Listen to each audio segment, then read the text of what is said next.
What's up, guys? It's the Mads Gamer back here with another video, and today we'll be doing What If Naruto was a prodigy and was neglected by his family, Part 1.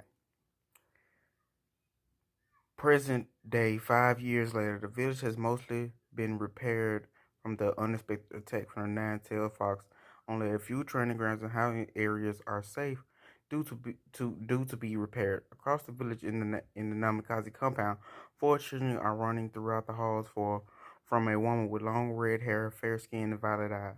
She wears a high-collared, sleeveless blouse under a loose-fitting dress with a wristband on her left wrist and standard shinobi sandals.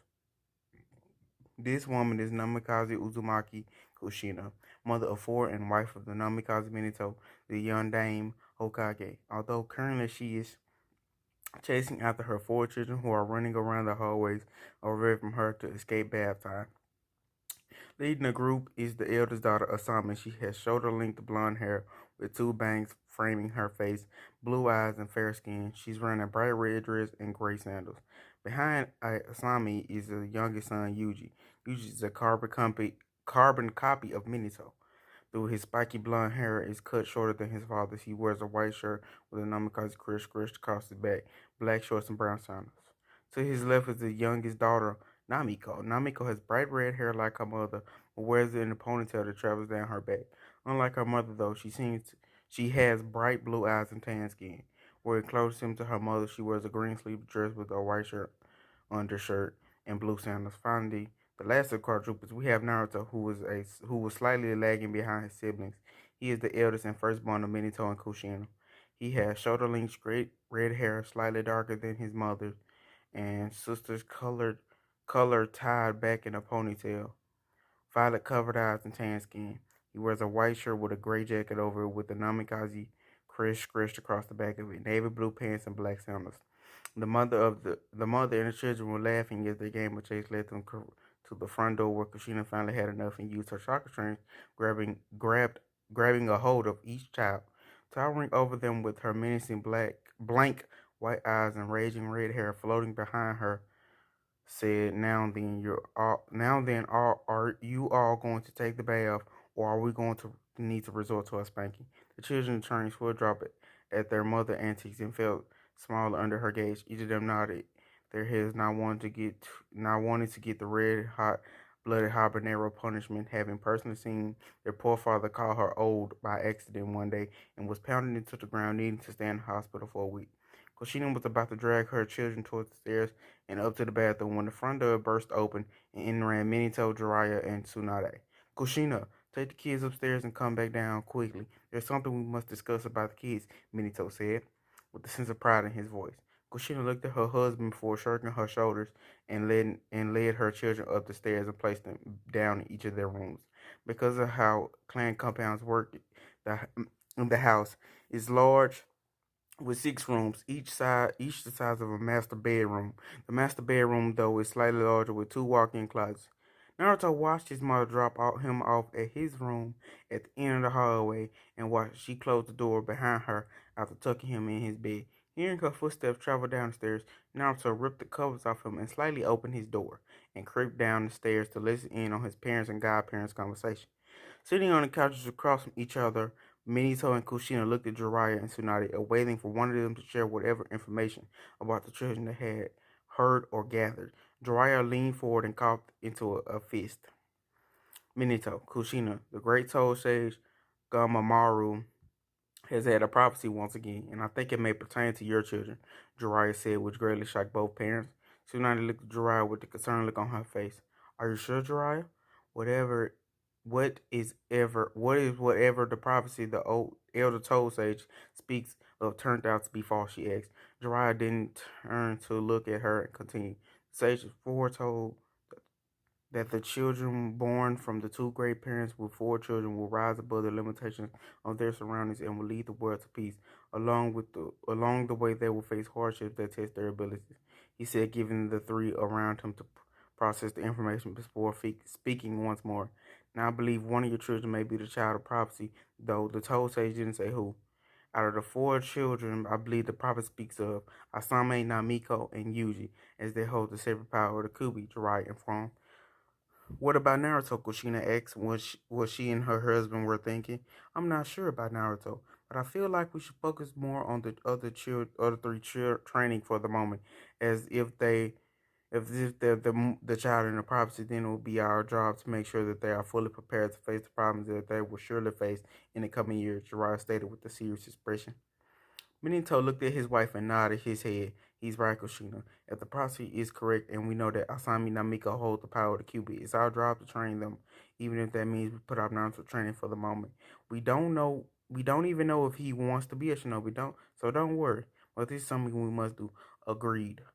Kushina sighed and looked down at her palms, which were gripping at her dress. Yes, you are right. We'll spend our days training with Asami, Namiko, and Yuji until the graduation at the academy, she said. Naruto looked at the scene from the staircase with confusion. Kyuubi, what is that? He thought, but he didn't have time to dwell on the thought as Kushina and Minato got up after discussing some details about his siblings' training and made their way to the stairs. He turned and ran up the stairs into his room, closing the door slowly, jumped in the bed, covering himself up. 5 minutes later, his parents cracked open the door slightly to peek in on him to make sure he was asleep. He heard Minato whisper to Kushina as they overlooked his sleeping figure. He'll be fine, Kushina. I'm sure he will understand us focusing more on the others' training over his for the time. He's our eldest son and will be a handsome man in the future, Minato assured his wife, before they both backed out of the room and closed the door. Naruto listened to their footsteps travel in the hallway to their room and hearing the door shut, closed his eyes, dripping off to sleep. 1 year later, Naruto sat in his room in the window overlooking the training grounds within the Namikaze compound. He currently watches his brother and sisters practice their taijutsu stances with their father, while Kunshina is writing down notes for future training in the Namikaze funjutsu style. Naruto looks down at his siblings' happy smiles as they charge at their father, trying to land a hit on the blonde. He wishes he could be down there with them, but every time he asks, they will turn him away or come up with some kind of excuse. Flashback. It was the first day of training for Asami, Namiko, and Yuji. Minato and Kushina had brought out scrolls containing the Naokazi Taijutsu styles to suit their children's combat skills. The three were outside waiting for their parents to join them. While inside the house, Naruto watched in wonder as his parents unsealed multiple scrolls containing various ninja tools from a lower scroll with the crest for the Namikaze clan traveling down the lower scroll. Naruto walked up to his parents who had bright smiles on their faces. Tosan, Kasan, can I train with you guys too? He asked with excitement as much as a 5-year-old could say. Minato and Kushina looked at each other. Their once happy smile turned to a frown. Minato shook his head and turned back to look at his son. I'm sorry, Naruto. Maybe another time. It's just that me and Kasan need to train your siblings for something really important right now.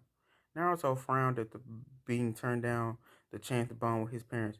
Minato ruffled Naruto's red hair and said, maybe some other time. Flashback in. That promise never came. Looking out at the smiles of his siblings having fun and his parents' loving eyes watching him trying to land a hit on his father made Naruto want to feel a sense of belonging. Tears started to swell in the 6-year-old Naruto's eyes before he turned away from the window and went back to studying the books he brought from the library.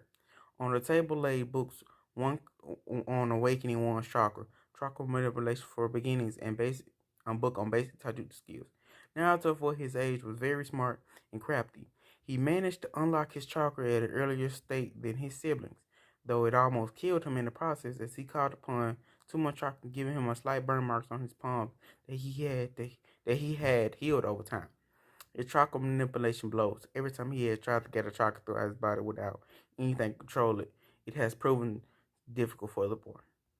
Next time I go to the library, I need to pick up a book on chakra control, he thought. Naruto was 10 o'clock. Naruto was sitting in his room practicing his writing when Kushina called out from him. Naruto, dinner's ready, she called out. He perked up as his mother was calling for him and rushed out of his parents and downstairs. Turning the corner, he sees his siblings and parents sitting at the table waiting for him. He smiled at them before sitting down. Kushina got up, grabbed a bowl, sitting it down in front of Naruto. Looking down at the bowl, Naruto frowned slightly, and the bowl was ramen. He saw ramen again. I'm never going to grow if all we eat is ramen, he thought. Looking up, he could see Minato somewhat thinking the same, but he enjoyed the meals anyway, while Kushina and his siblings started to whoop down the bowls before grabbing the handle to have a second helping. So Naruto, what did you do today? Minato asked while looking at Kushina. I. Hey, Tosan, can you show us how to throw a kunai tomorrow? Yuji excitedly interrupting Naruto. Maybe some other time, Yuji. Now then, what were you saying, Naruto? Minato asked. Naruto smiled sadly but answered, Nothing, Tosan. Kushina looked at her firstborn and didn't say nothing. So Namiko, how would you like to learn about the sealing arts? Kushina asked her youngest daughter. Oh, Kami, yes, Kasan. I want to be able to seal my dolls and scrolls so I can carry them wherever I go. Namiko squealed. The dinner went on with Minato and Kushina laughing with their children while Naruto sat and quietly ate his food, listening to their happy conversation going around the table. He wished to try and join in the joyous laughter of his family, but every time he tried, he would be outspoken over or ignored completely. After dinner was over, with no one noticed that the red-headed boy walked up the stairs, taking one glance at his family, joking and chatting in the living room, before walking upstairs into his room. The next day, Naruto woke up and got dressed, making his way down the stairs. He expected to see his mother making breakfast, but was greeted by silence. Looking around the house for anyone, he turned up nothing, so he made his way back into the kitchen where he finally noticed a note tapped on the refrigerator. Dear Naruto, me and Kushina took your siblings out to the training grounds. We'll be back around 2 p.m. There's instant noodles in the cabin for you to eat until we get back. Then we'll all go out for lunch. Minito. Naruto looked at the note with a blank expression. He figured they left without him once again, leaving him home alone.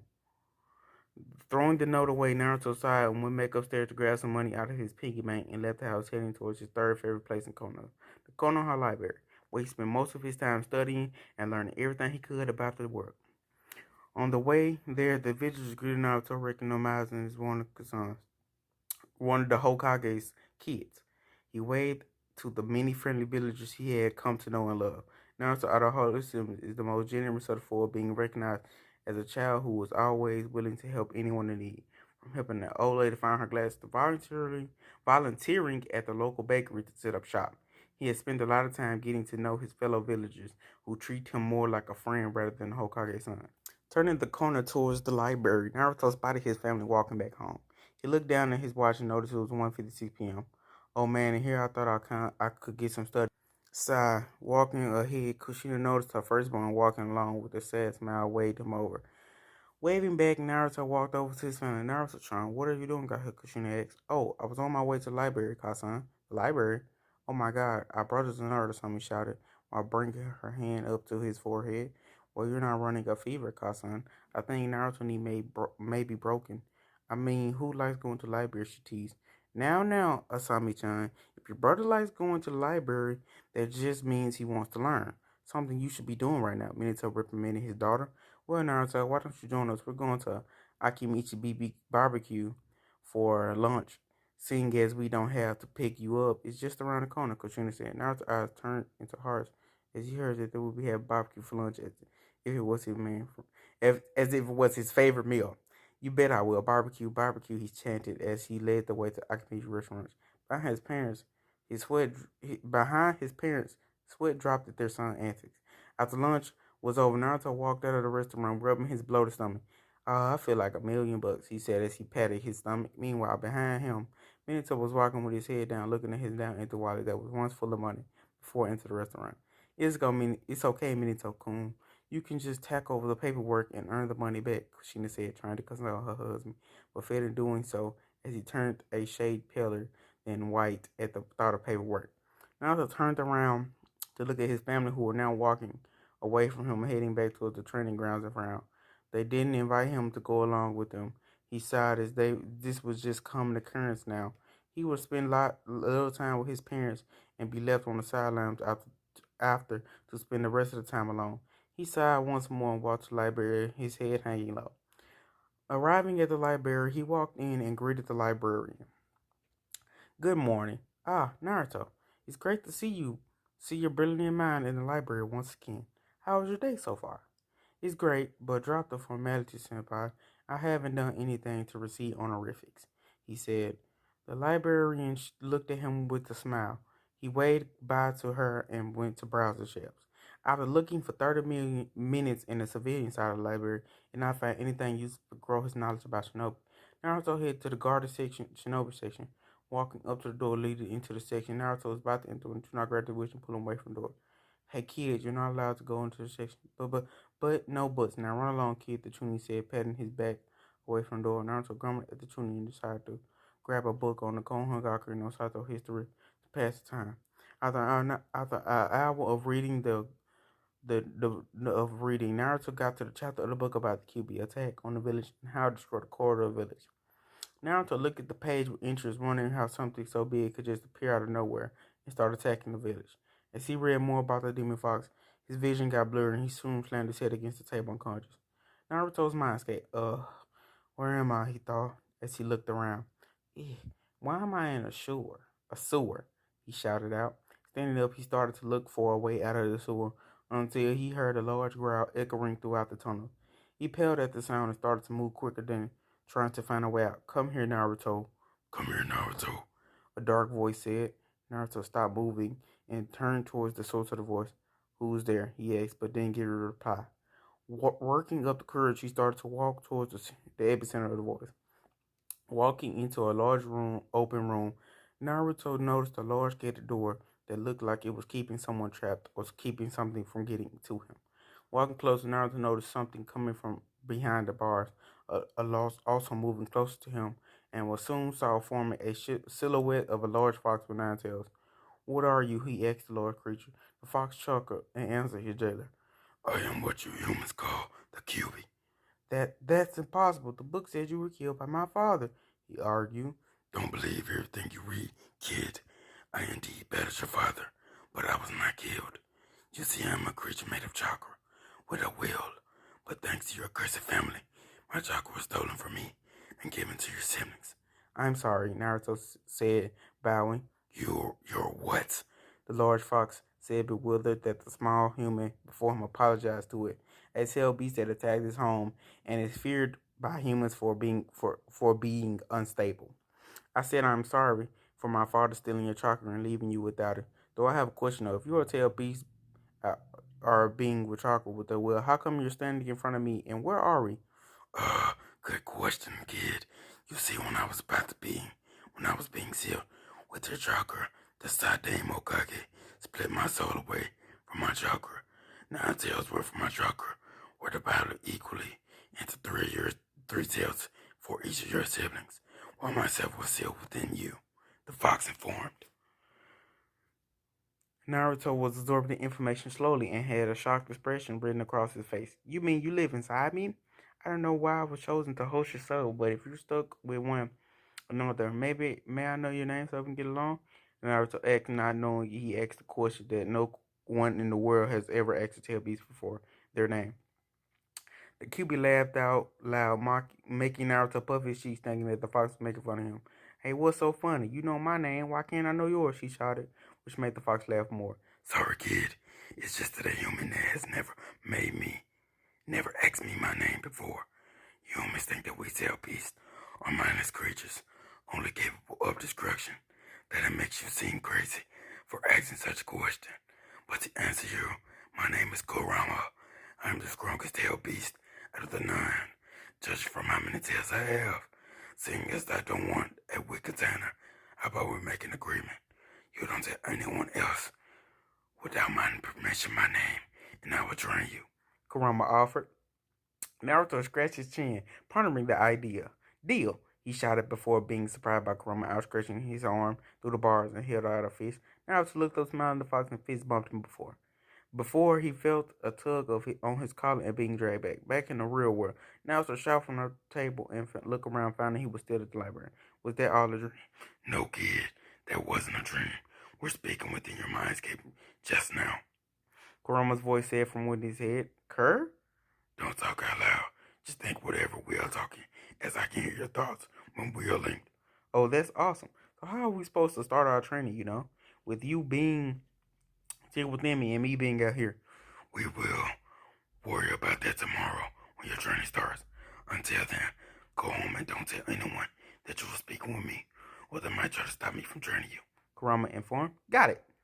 After speaking with Kurama and studying some more about the history of Konoha, Naruto made his way back to his home.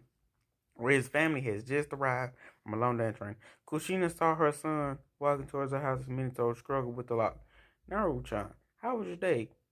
Good. How about yours, Kasan? He asked. Great. Your Sylvia's training is coming along great. You should have seen us on me today.